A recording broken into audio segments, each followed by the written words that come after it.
The question came from the back seat on a Tuesday afternoon, delivered in that innocent voice children use when they're about to detonate your entire world. "Daddy, why does Mummy hug other dads that way?" I glanced in the rearview mirror at my 7-year-old daughter Emma, her curious eyes meeting mine. She was swinging her legs, clutching the stuffed elephant she'd had since she was 2. The late September sun filtered through the windows of my Honda, casting everything in that golden light that makes ordinary moments feel cinematic, except there was nothing ordinary about what she'd just said. "What do you mean, sweetheart?" I tried to keep my voice level, even as something cold settled in my chest.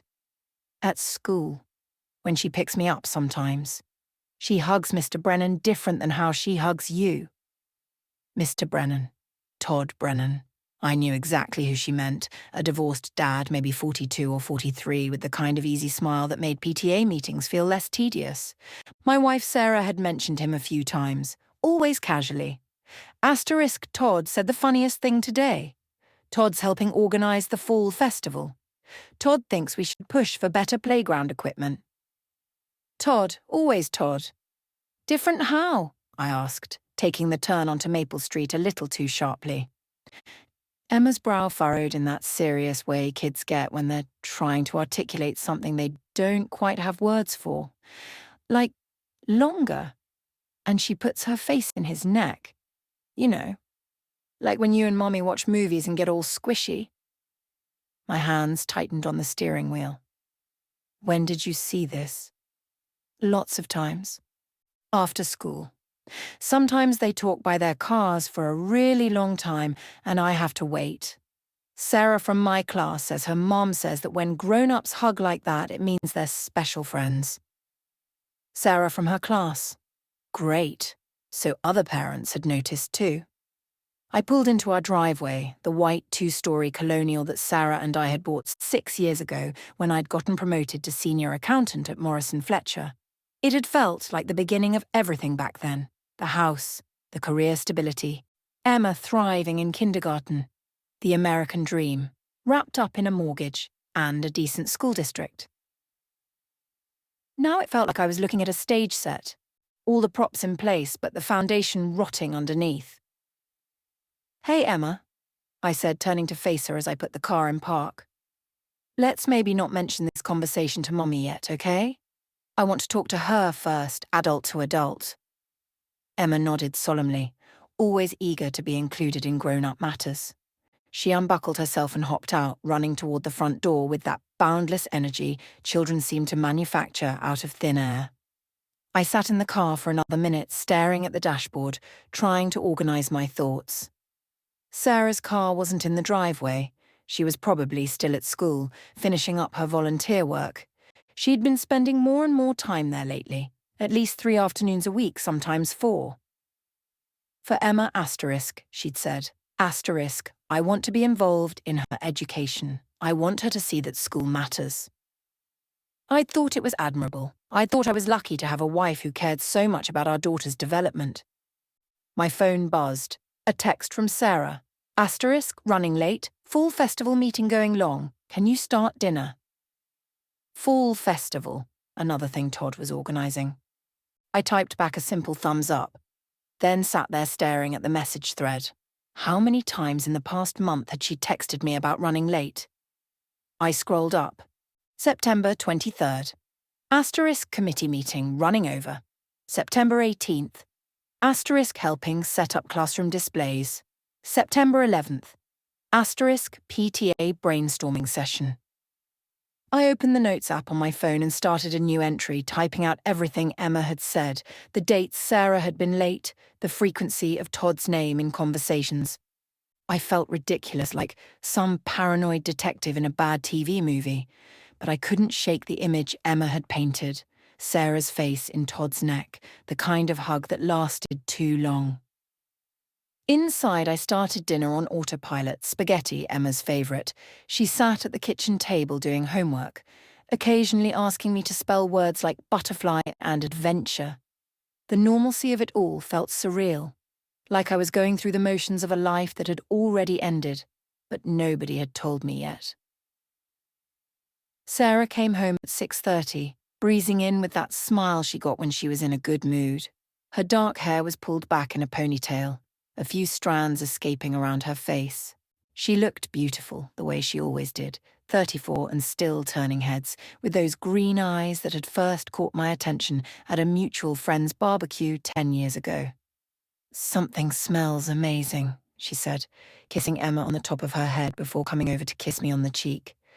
A wife kiss. Perfunctory. I tried to remember the last time she'd kissed me the way Emma had described, face in my neck, lingering. "Just spaghetti," I said. "How was the meeting?" "Productive. We've got most of the vendor spots filled for the festival." Todd had this great idea about a... "Todd," I interrupted, keeping my tone neutral.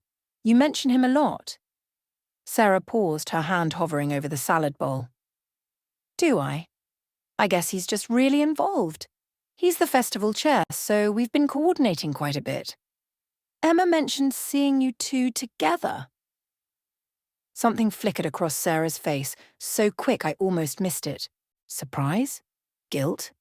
Then it was gone, replaced by a casual smile. "Well, yeah. We're on the same committee. Why?" "She said you hug him." The words hung in the air between us. Emma, oblivious, was humming to herself as she coloured a worksheet about autumn leaves. Sarah laughed, but it sounded forced. "David, are you seriously asking me about hugging another parent? That's what people do. It's friendly. It's..." "She said it looked different than how you hug me." Now Sarah's expression hardened. "So you're interrogating our 7-year-old about my behaviour at school? That's what we're doing?" "I'm not interrogating anyone. She volunteered the information she's noticed. Other parents have noticed, apparently." "Other parents?" Sarah set down the salad bowl with more force than necessary. "Let me guess. Suburban gossip? Someone saw me being friendly and decided to make it into something scandalous." "Sarah." "No, David, I'm not doing this. I volunteer my time at that school because I care about Emma's education and her community. If being friendly with other volunteers somehow offends you, maybe you should come volunteer yourself instead of working late every night." It was a neat deflection, turning my concern into an attack on my work schedule. And it worked, at least partially. I did work late often, trying to make partner before I turned 40. But that was for us, for our family, for the life we'd built together. "That's not fair," I said quietly, aware of Emma's presence. "Isn't it?" Sarah grabbed plates from the cabinet. "You want me to account for every conversation, every friendly gesture, every moment of my day? Fine. I'll start keeping a log. Maybe I'll bill you for my time." She was angry now, really angry, in a way that felt disproportionate to what I had asked. Defensive. People got defensive when they had something to hide. We ate dinner in tense silence, both of us making exaggerated efforts to act normal for Emma's sake. My daughter chattered about her day, about how Michael in her class had brought a praying mantis for show and tell, about how her teacher Mrs. Patterson had read them a story about a mouse who went on an adventure. I watched Sarah as Emma talked, looking for signs I'd missed, the way she checked her phone twice during dinner, the way she seemed distracted, her responses to Emma automatic rather than engaged. How long had this been going on? After dinner, Sarah volunteered to do bedtime, which was usually my job. I did the dishes, my mind spinning through possibilities. Maybe I was overreacting. Maybe it really was just friendly hugs, just suburban parents being cordial. Maybe I'd been working too much, been too absent, and now I was inventing problems where none existed. But Emma's words kept echoing. Asterisk. She puts her face in his neck. Like when you and Mummy watch movies and get all squishy. Kids were perceptive. They saw things adults tried to hide. I finished the dishes and poured myself a glass of whiskey, something I rarely did on weeknights, but tonight felt exceptional. I sat in the living room, in the leather chair Sarah had insisted we buy from that expensive furniture store downtown, and waited. She came down 20 minutes later looking tired. "Emma wants you to come say goodnight." I nodded, heading upstairs. Emma's room was an explosion of pink and purple, stuffed animals crowding every surface. She was tucked into bed, her elephant clutched tight. "Daddy," she said as I sat on the edge of her bed. "Did I do something bad?" "What? No, sweetheart. Why would you think that?" "Because Mummy seemed mad at dinner. And you both got quiet after I told you about the hugs." I smoothed her hair back from her forehead, my heart aching. "You didn't do anything wrong. Grown-ups sometimes have conversations that feel big and complicated, but that's not your fault. Never your fault." "Is Mummy in trouble?" Out of the mouths of babes. "No one's in trouble. We're just figuring some things out." Emma studied my face with those wise eyes children sometimes have. "Okay, but Daddy, if you're sad, you can hug my elephant. He makes me feel better when I'm sad." I kissed her forehead, my throat tight. "Thanks, kiddo. Sleep tight." Downstairs, Sarah was curled on the couch with her phone. I sat in the chair again, the whiskey burning warm in my chest. "We need to talk," I said. She didn't look up from her phone. "I think you've said enough." "Sarah, please, I'm not trying to start a fight. I'm trying to understand what's happening." "What's happening is you're being paranoid and controlling." "I'm being concerned. There's a difference." She finally looked at me, her expression cold. "You want to know about Todd? Fine, he's nice, he's funny. He listens when I talk, which is more than I can say for you lately. We're friends. That's it. Friends hug. Sorry if that threatens your sense of ownership over me." "Ownership?" "Sarah, you think I don't notice how you've checked out? You work until 8, 9 o'clock most nights. When you're home, you're staring at your phone or your laptop. When was the last time we had an actual conversation? When was the last time you asked about my day and actually listened to the answer?" She wasn't wrong, and that made it harder to argue. I had been distracted lately, focused on a major audit at work. But that didn't justify. What? What was I even accusing her of? "I'm sorry I've been distant," I said carefully. "You're right. I've been too focused on work. But that doesn't explain why other parents are noticing your interactions with Todd. That doesn't explain why Emma thinks the way you hug him is different. Emma is 7. She doesn't understand adult friendships. Or maybe she understands more than we think." Sarah stood abruptly. "I'm not doing this. I'm not sitting here being interrogated in my own home. If you don't trust me, David, that's your problem, not mine." She walked out, heading upstairs. I heard the bedroom door close, not slam, but close with a finality that felt worse than anger. I sat in the dark living room, the whiskey glass empty in my hand, and tried to figure out when everything had started to unravel. I barely slept that night. Sarah stayed on her side of the bed, the space between us feeling like a canyon. Every time I closed my eyes, I saw them. Sarah and Todd, in some imagined scene my brain helpfully provided. Her laughing at something he said, his hand on her shoulder. That hug Emma had described, intimate and prolonged. At 3 in the morning, I gave up on sleep and went downstairs to my laptop. I opened Facebook, feeling invasive and justified in equal measure. Sarah's profile was set to private for non-friends, but I was her friend, which meant I could see everything. I scrolled through her recent posts, pictures of Emma at the park, a shared article about education reform, a check-in at the coffee shop downtown. Normal stuff. But then I looked at her photos, specifically the ones she was tagged in. There, a picture from 2 weeks ago at a PTA meeting. Sarah and Todd standing close, his arm around her shoulders, both smiling at the camera. The caption, written by another parent, **, our amazing festival committee, these two are making magic happen."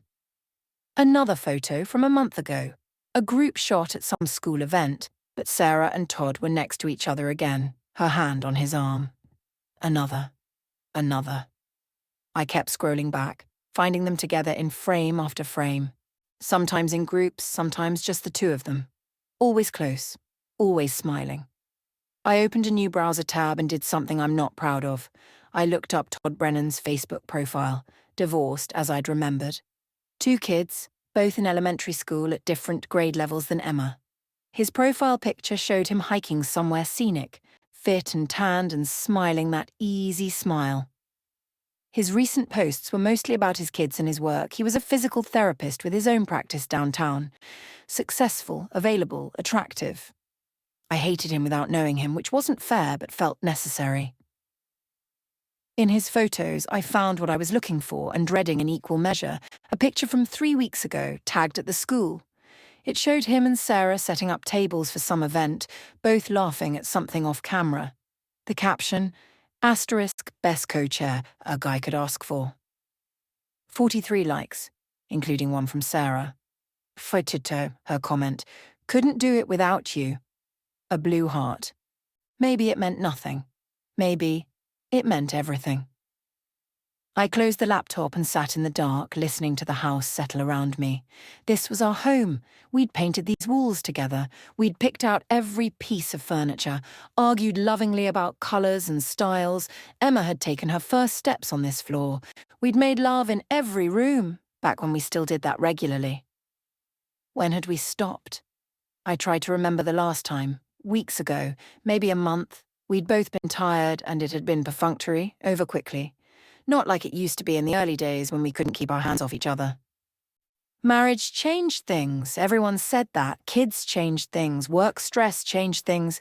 But had it changed us so much that Sarah needed to find whatever she was finding with Todd? Or was I manufacturing a crisis out of nothing? I wanted to believe the latter. But Emma's words, Sarah's defensiveness, those photos, it all added up to something I didn't want to name yet. Wednesday morning was awkward. Sarah was up early, already showered and dressed by the time I dragged myself out of bed. She made breakfast without speaking to me, her movements efficient and cold. Emma picked up on the tension immediately. "Are you and Daddy still having a grown-up conversation?" she asked Sarah. "Something like that," Sarah said, not looking at me. I drove Emma to school, which wasn't my usual routine. Sarah typically handled morning drop-off. But today I wanted to see the school, see Todd, see if I could get any sense of what was really happening. The parking lot was chaotic with morning drop-off traffic. I pulled into a spot and walked Emma to the entrance, holding her small hand in mine. Parents milled around, chatting in clusters. Everyone in that particular uniform of suburban parenthood, athleisure, wear, coffee cups, harried expressions. And there he was, Todd Brennan, standing near the front entrance talking to another parent. He was tall, maybe 6'2", with greying brown hair and an athletic build. Wearing jeans and a casual button-down, looking like he'd just walked off a catalogue for relaxed, successful dad. He saw me and waved, friendly and open. "Hey, you're Emma's dad, right? David?" I wasn't prepared for him to approach me. "Yeah, hi." "Todd Brennan. I think we met briefly at the back-to-school night." He extended his hand and I shook it automatically, feeling the firm grip. "Your wife is amazing. She's been such a huge help with the festival planning." "So I hear." If Todd noticed the edge in my voice, he didn't show it. Emma's great, by the way. My daughter Sophia talks about her all the time. They're in different classes, but apparently they play together at recess. "That's nice," I managed. "Listen, I know Sarah mentioned you work a lot, but if you ever want to get involved with any school stuff, we could always use more parent volunteers. It's actually pretty fun once you get past the initial awkwardness of being the only dad in a room full of moms." He laughed, easy and comfortable. He was likeable. That was the problem. I wanted him to be smarmy or obviously inappropriate, something I could point to and say, *C, this guy is bad news. But he just seemed like a normal, friendly guy who probably had no idea I was standing there imagining punching him. "I'll think about it," I said, already planning to never think about it. "Great. Well, I've got to run. Patient at 8:30. Good to see you, man." He clapped me on the shoulder and walked off toward the parking lot. I stood there watching him go, feeling stupid and angry and confused. Was this guy sleeping with my wife? Was he planning to? Or was he genuinely just a friendly divorced dad helping with school events, and I was losing my mind over nothing? Emma tugged on my hand. Daddy, I have to go in or I'll be late. Right, sorry, sweetheart. I walked her to her classroom, kissed her goodbye, and headed back to my car. My phone rang as I was pulling out of the parking lot. Sarah. You drove her to school, she said without preamble. Yeah, I wanted to see the place, see what you've been so invested in. Did you meet Todd? I did. He seems nice. A pause. He is nice, David. That's what I've been trying to tell you. Sarah, I saw the photos on Facebook. The way you comment on his posts. The blue heart emoji. Oh my God, she sounded exasperated. You're stalking my social media now? What's next, going through my phone? The fact that she'd suggested it made me want to do exactly that. I'm trying to understand what's happening in my marriage. What's happening is you're pushing me away with your paranoia. I can't believe you went to the school just to… What? Spy on me? Confront Todd? I took our daughter to school. That's not spying. You never take her to school. Don't pretend this was normal. She was right again, and I hated it. Maybe I should be more involved. Maybe if I had been, you wouldn't be… Wouldn't be what, David? Say it. What exactly are you accusing me of? I couldn't say the words because saying them would make it real, would detonate everything we'd built. I don't know, I said finally. I just know something feels wrong. The only thing wrong is your attitude. Her voice was tight with anger. I have to go. I have 1,000 things to do today, and apparently I need to start documenting all my interactions with other human beings so my husband doesn't accuse me of adultery. She hung up before I could respond. Adultery. She'd said the word, not me. Was that an admission? Or just her naming the unspoken accusation? I drove to work on autopilot, my mind spinning. Morrison Fletcher occupied 3 floors of a downtown office building, all glass and steel and corporate efficiency. I'd worked there for 8 years, climbing steadily from junior accountant to senior accountant to my current position managing major client accounts. I was good at my job, numbers made sense, spreadsheets didn't lie, financial statements told clear stories. Unlike my marriage, which was becoming an unsolvable equation. My assistant Patricia, a woman in her 50s who'd been with the firm for 20 years, took one look at me and said, "Rough morning." You could say that. Coffee's fresh, and you've got that 10 o'clock with the Hendricks account, but otherwise your morning's clear. I thanked her and shut myself in my office, staring at my computer screen without seeing it. I should have been reviewing financial statements. Instead, I opened my personal email and started typing. To Sarah Caldwell. From David Caldwell. Subject: Us. Sarah. I'm not trying to be controlling or paranoid. I'm trying to save our marriage. Emma's observation wasn't just random. She's noticed something that made her uncomfortable enough to mention it. I've noticed you being distant for months now. The late nights at school, the constant mentions of Todd, the way you barely look at me anymore. I don't want to fight, I want to understand. If something's wrong, if you're unhappy, talk to me. Please, let's go to counselling. Let's take a weekend away. Just the 2 of us. Let's do whatever we need to do to fix this. I love you. I've always loved you. I'm asking you to remember that we're a team. David. I read it 3 times before deleting it. Too desperate, too needy, and she'd probably just get angrier, accuse me of manipulating her with emotions. Instead, I opened a new browser tab and searched for marriage counsellors in our area. Found one. Dr. Rebecca Martinez, specialising in couples therapy with offices downtown and good reviews. I bookmarked the page. Then I did something else. I called my brother. Marcus lived 2 states away, worked in tech, and had been divorced for 3 years after his wife left him for her personal trainer. If anyone would understand what I was going through, it was him. "Hey, little bro," he answered, sounding distracted. "What's up?" "I think Sarah might be cheating on me." A pause. Then, Shit. Okay, talk to me. What happened? I told him everything. Emma's observation, the photos, the defensive reactions, Todd's existence in general. Marcus listened without interrupting, which was one of his better qualities. When I finished, he was quiet for a moment. Then, "You want my honest opinion?" "That's why I called." "It sounds bad, David. I'm not going to sugarcoat it. The defensiveness especially, that's classic guilt behavior. When Janet was sleeping with her trainer, she'd blow up at me whenever I asked innocent questions. It was like she was looking for reasons to be angry, to justify what she was doing." My stomach dropped. "So you think she's definitely cheating?" "I think the signs are there. But here's the thing, you need proof before you do anything.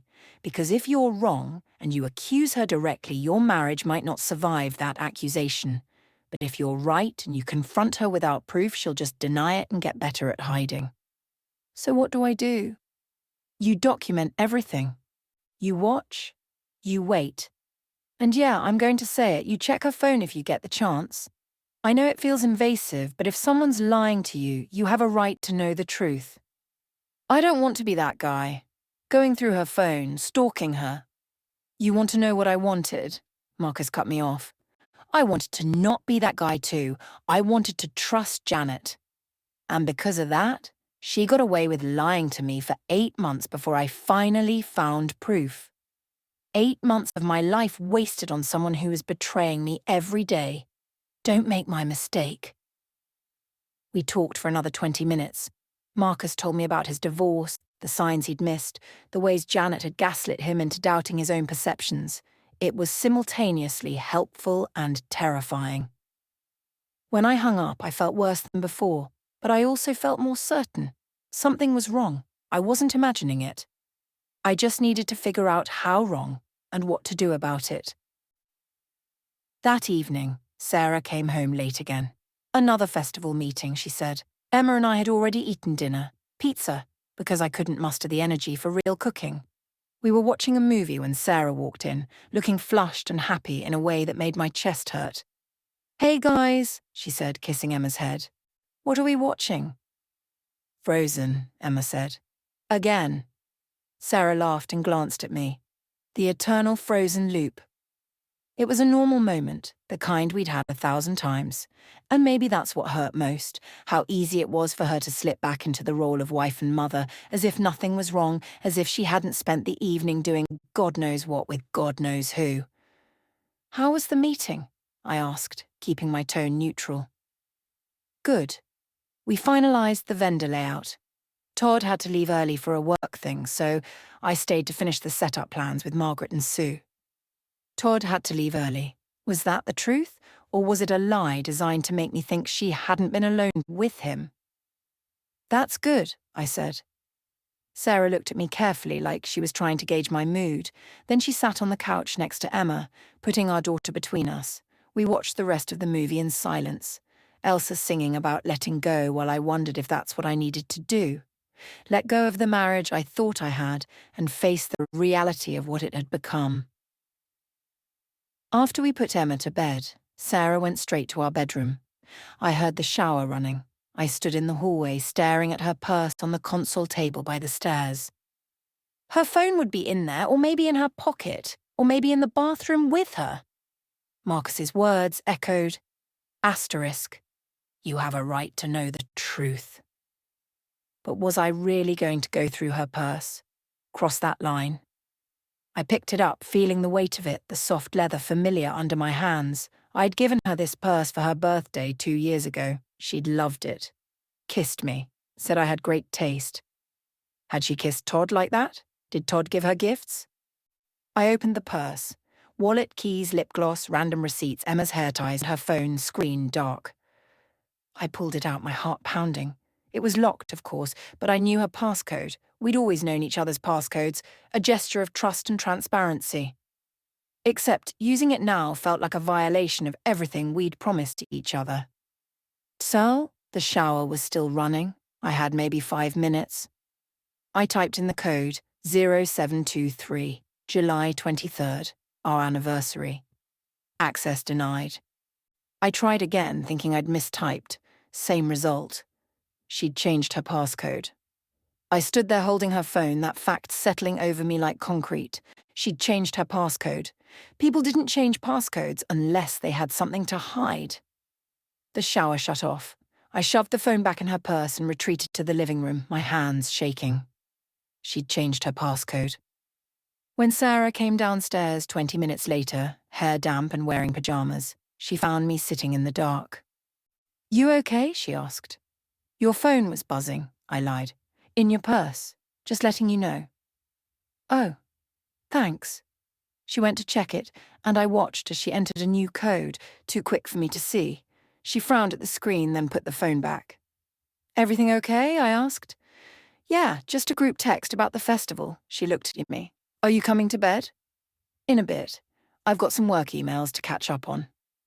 She nodded and went back upstairs. I heard the bedroom door close. I sat in the dark for another hour, my laptop open but untouched, trying to figure out my next move. The changed passcode felt damning, but it wasn't proof. Not yet. I needed proof. And I was going to get it. Thursday and Friday passed in a blur of tension and forced normalcy. Sarah and I maintained a cold civility around Emma, but when our daughter wasn't present, we barely spoke. I watched Sarah constantly, cataloguing every phone check, every distracted moment, every time she smiled at a text message. On Friday afternoon, I left work early, something I never did. I told Patricia I wasn't feeling well, which wasn't entirely a lie. I felt sick with anxiety and suspicion. I drove to Emma's school, parking where I could see the pickup area. Sarah's car was already there, third in line. I watched as kids started streaming out at 3 o'clock, parents converging, the controlled chaos of dismissal. And there he was, Todd, walking from the building with a coffee in hand, heading straight for Sarah's car. She rolled down her window. They talked. From my position, I couldn't hear what they were saying, but I could see their body language. Her smiling, him leaning against her car door, both of them laughing about something. Then Emma came out, saw Todd, waved, he waved back. Emma got in Sarah's car. Todd straightened up, said something else to Sarah. She nodded, and then walked away toward his own vehicle. Nothing incriminating, just two people talking. But there was an ease between them, a comfort level that made my jaw clench. Sarah pulled out of the parking lot. I followed at a distance which felt ridiculous and necessary in equal measure. She drove straight home, no detours, no secret meetings. I waited 5 minutes before pulling into our own driveway, inventing a story about leaving work early in case she asked. She didn't ask. She barely acknowledged my presence, already helping Emma with homework at the kitchen table. That evening, Sarah announced she had to go back to school for a quick planning session after dinner. "Just an hour," she said. "2 at most." "On a Friday night?" I asked. "The festival's in 2 weeks. We're behind schedule." "I could come help," I offered, testing her reaction. "You don't know the layout plans or the vendor assignments. You'd just be in the way." She said it matter-of-factly, not unkindly, which somehow made it worse. She left at 7. I waited until 7:30 until Emma was absorbed in a cartoon, and then I did something I'd never done in 10 years of marriage. I followed my wife. I told Emma I needed to run to the store, left her with strict instructions to not open the door for anyone, and drove towards the school. Sarah's car was in the parking lot, along with 3 others. Through the lit windows of the gymnasium, I could see people moving around inside. I parked across the street in a grocery store parking lot with a clear view, and I waited. 8 o'clock came and went. 8:30. 9. At 9:15, people started leaving. First, 2 women I didn't recognize. Then, a man who looked like a teacher. Then, at 9:30, Sarah and Todd walked out together. They stood by her car, talking, just talking, but then Todd reached out and touched her arm. She stepped closer. They stood there, maybe 3 feet apart, having a conversation that looked intense, even from a distance. Then Sarah hugged him. Not the quick, friendly hug of acquaintances. A real hug. the kind Emma had described.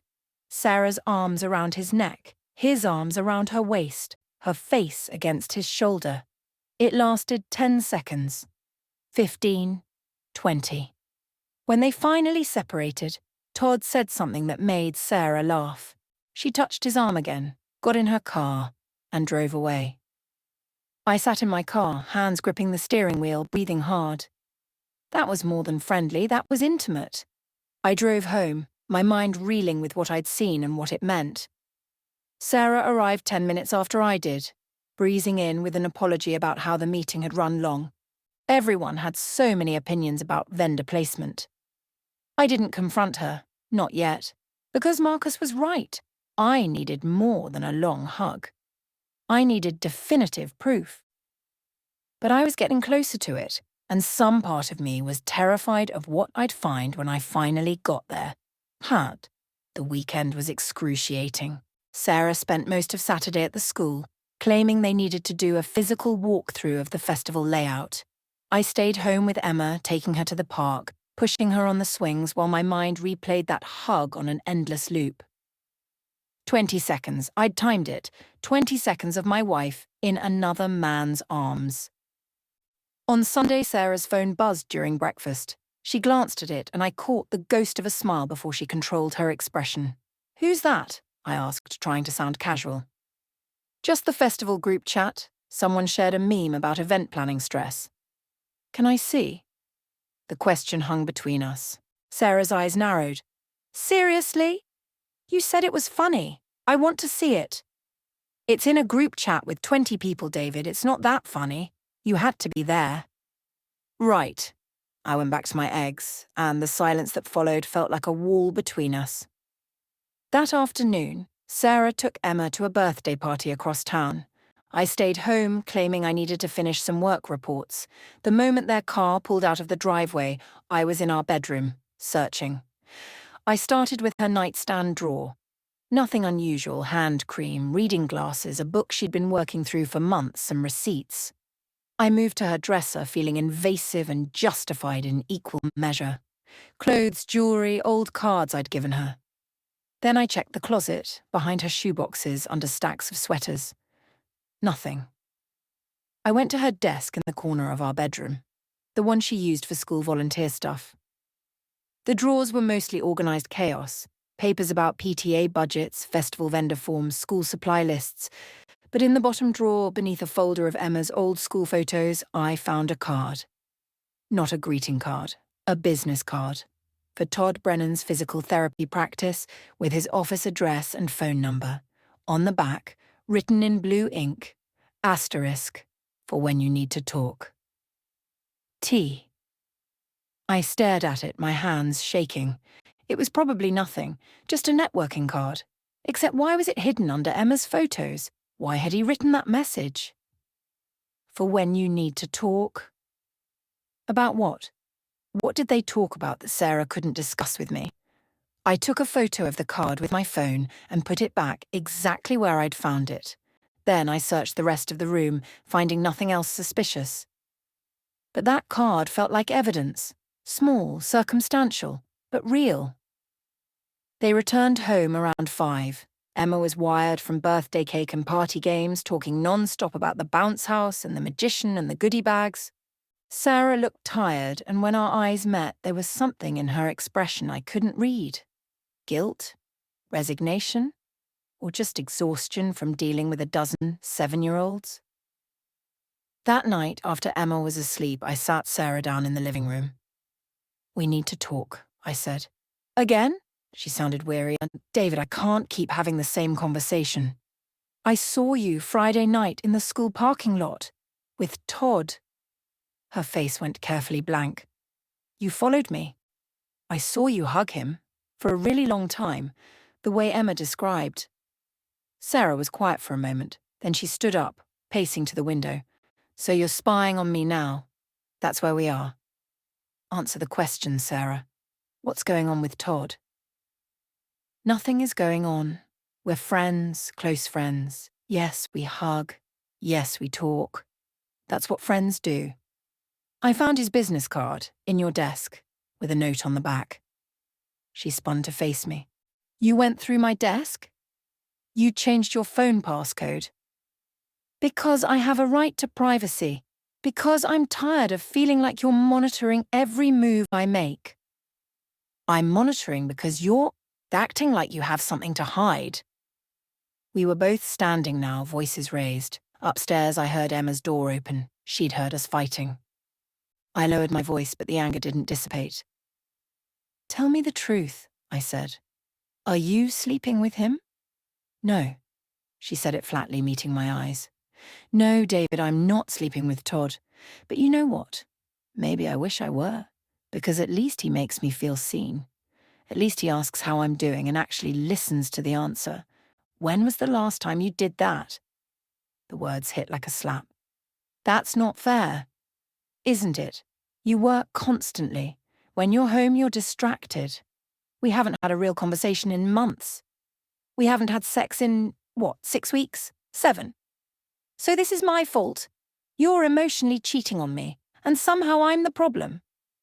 Emotionally cheating? Sarah laughed bitterly. I have a friend, David. A friend who understands what it's like to feel lonely even when you're married. Is that so terrible?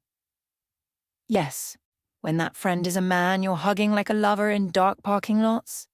We hugged. People hug.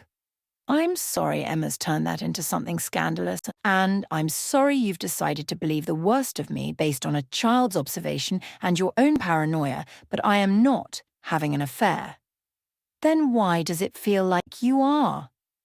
The question stopped her. She stared at me, and for a moment I saw something crack in her facade, sadness maybe, or regret.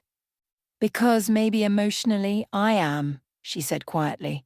Maybe I've been investing in a friendship with Todd in ways I should be investing in you, but David, you weren't available. You haven't been available for months.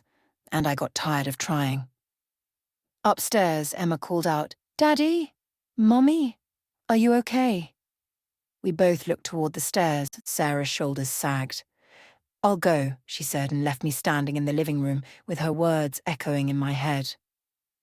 Maybe, emotionally, I am. Not a denial. An admission. The next week was worse than the one before. Sarah and I moved around each other like strangers, communicating only about logistics, who was picking up Emma, what groceries we needed, when bills were due. Emma sensed the tension and grew quiet, worried in that way children get when their world feels unstable. I threw myself into work, staying late every night because home felt like a minefield. Patricia noticed. You doing okay? She asked on Wednesday, bringing me coffee I hadn't requested. Family stuff, I said vaguely. She nodded, understanding in her eyes. Patricia had been through 2 divorces herself. If you need to talk or need anything, just ask. I thanked her and went back to the spreadsheet I'd been staring at without seeing for the past hour. That evening, I got home to find Sarah in the kitchen with her laptop and a glass of wine. Her second glass, from the look of things. Emma? I asked. At Sophia's house. Playdate. Sophia, Todd's daughter. I felt my jaw tighten. When did that get arranged? Todd and I set it up yesterday. The girls have been wanting to play together, and Emma needs normalcy right now since her parents are barely speaking. I couldn't argue with that.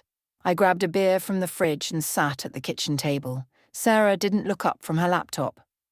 What are you working on? I asked. Festival budget. We're over by about $300. Trying to figure out where to cut. Sarah. She looked up finally. What do we do? I asked. About us. Where do we go from here? She closed her laptop slowly. I don't know, David. I honestly don't know. Do you love him? The question came out before I could stop it. Sarah's expression shifted through several emotions, surprise, pain, something that might have been guilt. I care about him, she said carefully. He's become important to me. But love, I don't know. I haven't let myself think about it that way because I'm married to you. That sounds like a yes with extra steps. It sounds like honesty, which is more than I've given you lately. She took a sip of wine. You asked what I want. I want to feel like I matter. I want to feel like I'm more than just the person who manages the household and raises our daughter while you chase promotions. I want to feel desired and interesting, and seen. And Todd makes you feel that way. Yes, he does. The admission hurt more than I expected. I took a long pull of my beer, trying to organize my thoughts. I can change, I said. I can work less. We can go to counseling. We can fix this, Sarah. Can we? Because from where I'm sitting, the problem isn't just your work schedule. The problem is that we've grown apart. We've become roommates who share a kid and a mortgage. And I don't know if counseling can fix that. So what, you want a divorce? She flinched at the word. I don't know what I want. I need time to think. Time to think or time to figure out if you want to be with Todd? That's not fair. None of this is fair, Sarah. You're sitting here telling me you have feelings for another man while we're still married, while our daughter is at his house playing with his daughter, and I'm supposed to just what? Be okay with it. Give you space to figure out your feelings. I'm not asking you to be okay with it. I'm asking you to acknowledge that this marriage has been broken for a while, and I didn't break it alone. We stared at each other across the kitchen table. Years of resentment and disappointment and love all tangled together into something I didn't know how to fix. My phone buzzed. A text from an unknown number. Asterisk, this is Todd Brennan. Emma's asking when her dad is picking her up. Sarah gave me your number. Hope that's okay. I showed Sarah the text. She read it and shrugged. I gave him your number in case of emergency. Is that a crime now? I didn't answer, just stood and grabbed my keys. The drive to Todd's house took 12 minutes. He lived in a nice neighborhood, similar to ours, in a 2-story colonial that was probably worth about the same as our place. He answered the door with a friendly smile that I wanted to wipe off his face. Hey, David. Come on in. The girls are in the playroom. I stepped inside, looking around. Family photos on the walls, Todd with his kids, Todd with an older couple who were probably his parents, Todd on various adventures. A life after divorce. A fresh start. Emma, Todd called. Your dad's here. She came bounding down the stairs, Sophia trailing behind her. Daddy, can we have 5 more minutes? We're almost done with our game. Sure, sweetheart. Todd led me to the kitchen. Want a beer? No, thanks. He grabbed one for himself, leaning against the counter in a way that suggested he was settling in for conversation. Look, I know things are tense. Sarah mentioned you two are having some issues. I couldn't help it, I laughed, harsh and bitter. Did she? What else did Sarah mention? That you're suspicious of our friendship. And honestly, man, I get it. You see your wife spending time with another guy. It raises questions. But I want you to know, nothing inappropriate has happened between us. Define inappropriate. Todd frowned. We haven't kissed. We haven't slept together. We're friends who talk and support each other. That's it. You hug my wife for 20 seconds in dark parking lots. You write notes on your business cards about being there when she needs to talk. You text each other constantly. That doesn't sound like just friends. Okay, fair. Maybe we've gotten close. Maybe there's... He hesitated. Maybe there's chemistry, but we haven't acted on it. Sarah's married. I respect that. How noble of you. David, I'm not trying to steal your wife, but I'm not going to apologize for being her friend when she needed one. Where were you when she was feeling lonely and invisible? Where were you when she was trying to hold everything together by herself? I was working to support my family, and she was drowning. Maybe if you'd noticed that, I wouldn't be having this conversation with you. Upstairs, the girls laughed at something. The sound felt surreal against the tension in Todd's kitchen. Stay away from her, I said quietly. Stop texting her. Stop the late-night conversations. Stop making her feel things that confuse what she has with me. Todd met my eyes. I'm not sure I can do that. Sarah's an adult. She makes her own choices. And honestly, if your marriage is strong, you shouldn't be threatened by her having a male friend. Male friend? I repeated. Is that what you call someone you have chemistry with? Chemistry isn't action. Nothing has happened. Yet. The word hung between us. Todd's expression shifted, something almost like pity crossing his face. You're right, he said. Yet. And maybe nothing will. Or maybe your marriage is already over and you're just holding on to something that doesn't exist anymore. But either way, that's between you and Sarah, not me. Emma appeared in the doorway. Ready, Daddy. I thanked Todd through gritted teeth and left with my daughter. In the car, Emma chatted about their playdate, but I barely heard her. My mind was stuck on Todd's words.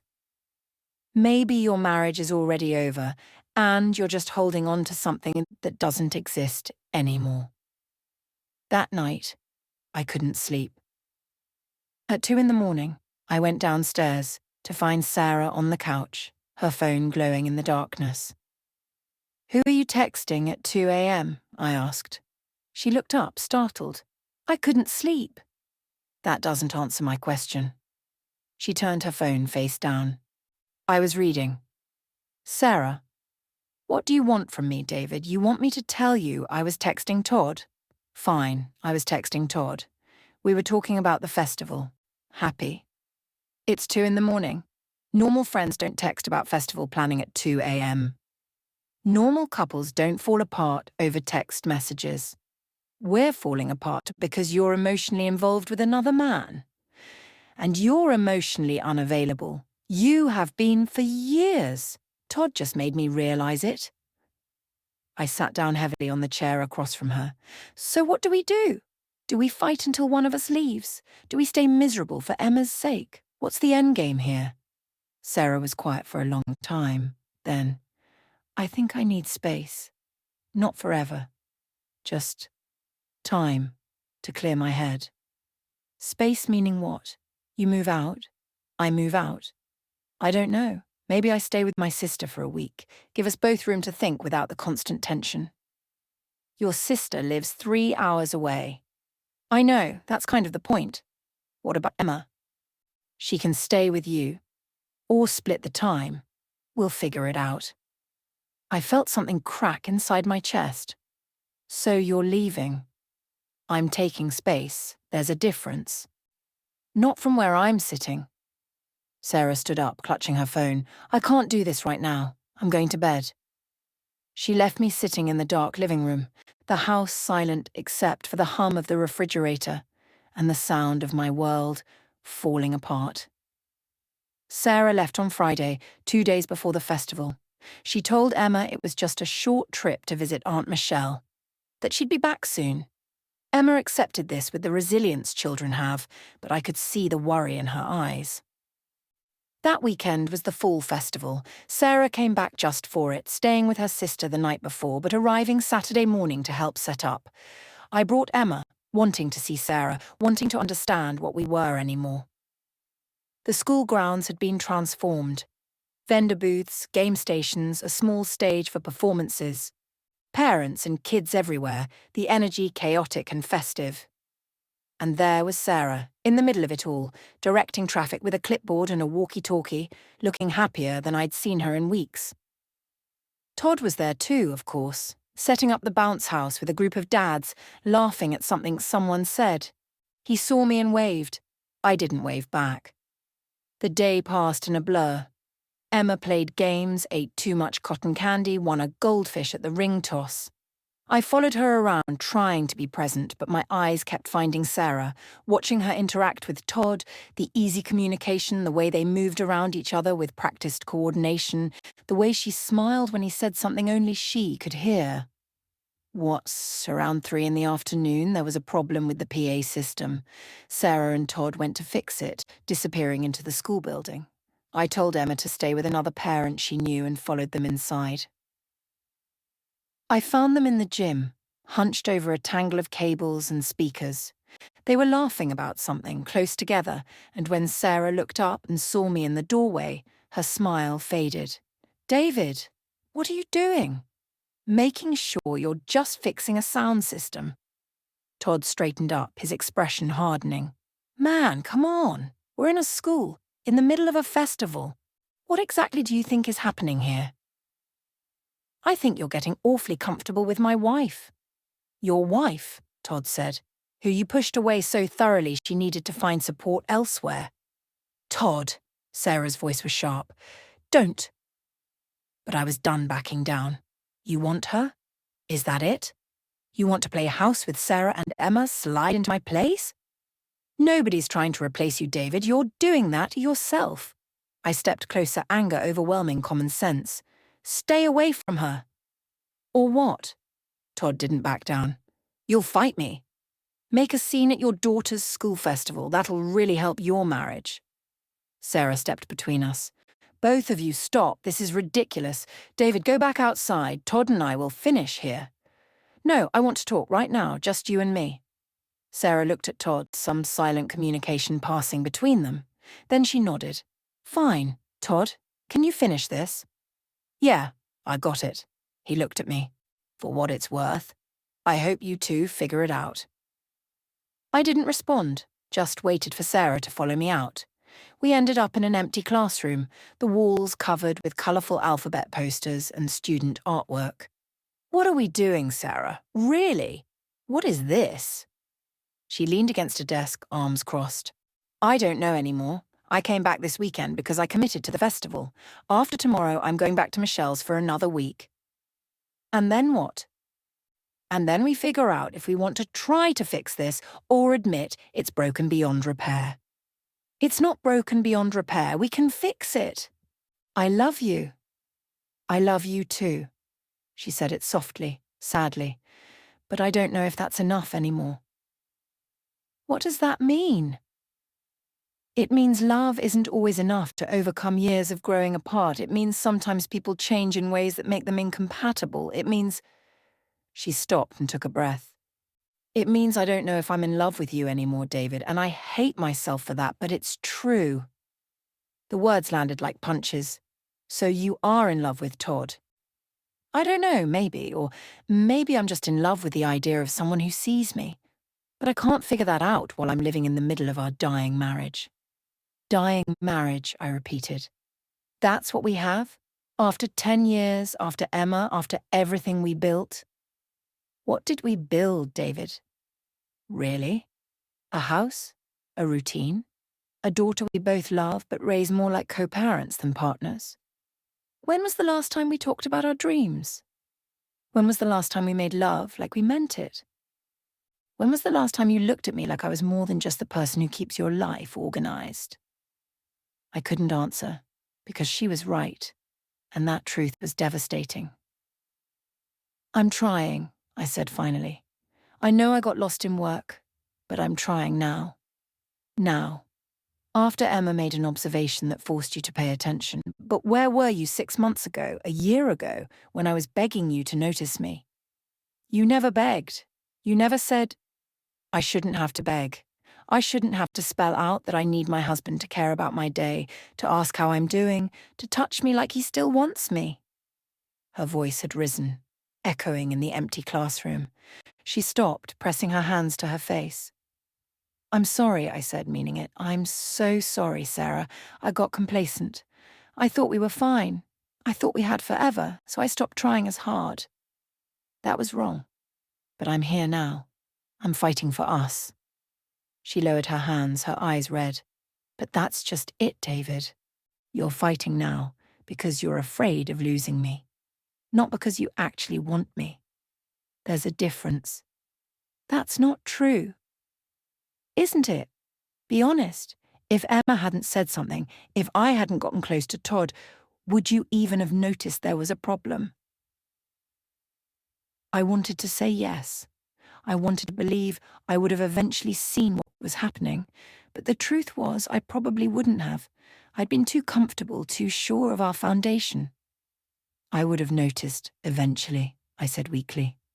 Eventually, Sarah smiled, bitter and sad. That's not good enough anymore. Before I could respond, the door opened. Todd stuck his head in. Hey, sorry to interrupt, but we've got a situation with one of the vendors. Sarah, need your help. She nodded, wiping her eyes. Be right there. Todd glanced at me, then left. Sarah pushed off from the desk. Emma's waiting for you, she said. Go be with our daughter. I'll finish here. Sarah. Please, David, not now. I can't do this now. She left and I stood alone in the classroom, surrounded by children's artwork and alphabet posters, feeling like I'd just lost the most important argument of my life. The festival wrapped up around 6. Sarah helped with cleanup. I took Emma home. My daughter fell asleep in the car, exhausted from the day. I carried her inside, got her into pajamas, tucked her into bed. Then I sat in her room watching her sleep and wondered how we'd gotten here, how the family I thought was solid had crumbled so quickly. Or maybe it had been crumbling for years and I'd just been too blind to see it. My phone buzzed. It's a text from Sarah. Asterisk at Michelle's. Made it safe. Going to bed. Talk tomorrow. I typed back. Asterisk okay. Love you. 3 dots appeared, disappeared, appeared again. Then asterisk I know. Not asterisk I love you too. Just asterisk I know. I went downstairs and did what I'd been avoiding. I called a lawyer. His name was Robert Chen, came recommended by a guy at work who'd gone through a messy divorce. Chen's receptionist answered, scheduled me for a consultation on Monday. Just in case, I told myself. Just to understand my options. But really, I was preparing for the end. Sunday was strange. Emma and I went to the park, then to her favourite restaurant. We mini-golfed, saw a movie, stuffed ourselves with popcorn. I was trying to create good memories, trying to show her that even if everything else fell apart, her dad would still be there. That night, after Emma was asleep, I opened my laptop and started a document. A timeline of everything that had happened. Dates, observations, the business card, the changed passcode, the hug in the parking lot. Evidence. Not for court. Not yet. Just for myself.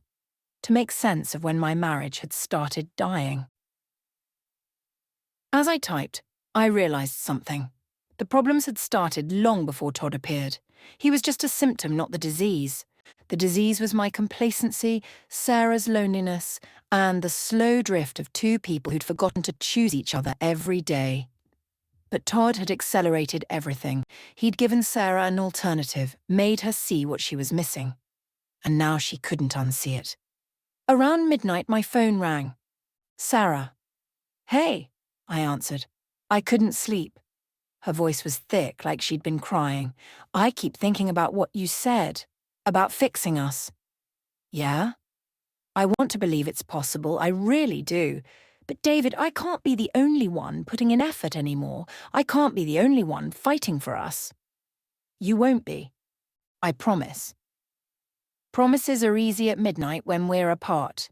It's the follow-through that matters. Then let me show you. Come home, not right now, take your space. But when you're ready, come home, and let me show you I can change. She was quiet for so long I thought she'd hung up. Then, okay, one more chance. But David, if this doesn't work, if you slip back into the same patterns, I can't do this anymore. I'll have to choose myself. I understand. Do you? Because choosing myself might mean choosing Todd, or it might mean choosing to be alone. But it won't mean staying in a marriage that makes me feel invisible. I get it. I do. Another long pause. Michelle's asking me to stay through next weekend. Her anniversary's coming up. She wants company while her husband's travelling. Is that okay? 10 days. Yeah, that's fine. Take the time you need. Thank you. Kiss Emma for me. Always. Good night, David. Good night. She hung up. I sat in the dark living room, wondering if that had been progress or just postponing the inevitable. Monday's consultation with Robert Chen was sobering. He was in his 50s, professional and direct, with the kind of demeanour that suggested he'd seen every variation of marital disaster. So you think your wife is having an emotional affair? He said, taking notes. I know she is. She's basically admitted it. But no physical affair. Not that I can prove. Chen nodded. Emotional affairs are tricky legally. They're real in terms of damage to the marriage, but they don't carry the same weight in divorce proceedings as physical affairs. If it comes to divorce, you need to be prepared for that. What about custody? Ohio's a shared custody state. Assuming you're both fit parents, and nothing you've told me suggests otherwise. You'd likely get a 50-50 split or something close to it. The courts prioritize the child's best interest. He went through the process, the timeline, the costs. It was clinical and awful, reducing 10 years of marriage to asset division and custody schedules. Of course, Chen said. This all assumes divorce. You mentioned she's willing to try again. She says she is, but I don't know if she means it or if she's just buying time. My advice? Document everything. Keep records of her time with this Todd person. If you do decide to divorce, that documentation could be useful. But also, if you want to save your marriage, consider counseling. Real, intensive counseling. Not just a few sessions. I left his office feeling worse than when I'd arrived. The legal reality of divorce was harsh and complicated, and the thought of splitting custody of Emma, of only seeing my daughter half the time, made me physically ill. I had to make this work with Sarah. I had to. That week, I scaled back at work, leaving at 5 every day. I picked Emma up from school, helped with homework, made dinners. I texted Sarah photos of Emma's daily adventures, keeping her included. She responded with heart emojis and short messages, but nothing substantial. On Thursday, I called the marriage counselor I'd bookmarked, Dr. Rebecca Martinez. Her assistant scheduled us for the following Wednesday, assuming Sarah would agree. Friday evening, Sarah called. Michelle's husband came home early from his trip. I'm coming back tomorrow. My heart jumped. That's great. Emma will be thrilled. David, I talked to Michelle about everything. She thinks I'm being unfair to you, that I should give you a real chance before making any decisions. What do you think? I think Michelle's been married for 15 years and still looks at her husband like he hung the moon. I want that again. I want to feel like we're a team. We can be. I promise we can be. I scheduled an appointment with a marriage counselor, for both of us. Next Wednesday. I know, I did the same thing, Dr. Martinez. A soft laugh. We're already thinking alike again. Maybe that's a good sign. Maybe. I'll be home around noon tomorrow. Can we try to have a normal day? Just us and Emma. No fighting, no accusations, just being a family. I'd like that. Me too. See you tomorrow, David. I hung up feeling something I hadn't felt in weeks. Hope. Sarah came home Saturday afternoon with a small overnight bag and a tentative smile.